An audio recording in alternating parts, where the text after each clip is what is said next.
വിപ്ര ന്യൂസിലേക്ക് സ്വാഗതം. ഇന്നത്തെ വാർത്തകൾ അയനോടൊപ്പമാണ്.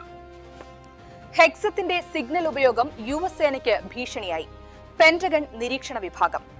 Bank manager, Mangaluru police digital arrest തട്ടിപ്പ് തടഞ്ഞു. സുപ്രീം കോടതി ബറേലിയിലെ നിയമവിരുദ്ധ കയ്യേറ്റം തടഞ്ഞില്ല. താമസക്കാരോട് ഹൈക്കോടതിയെ സമീപിക്കാൻ ആവശ്യപ്പെട്ടു. ഏലൂർ നഗരസഭയിൽ പ്രചാരണം അവസാന ലാപ്പിലേക്ക്. സ്കൂൾ യാത്രകൾ പൊതുവിദ്യാഭ്യാസ വകുപ്പ് മാർഗനിർദ്ദേശങ്ങൾ പാലിക്കണം മന്ത്രി. ഒഴുക്ക് വർദ്ധിച്ചതിനെ തുടർന്ന് ക്ഷേത്രത്തിൽ കുടുങ്ങിയ 200 ഭക്തരെ രക്ഷപ്പെടുത്തി.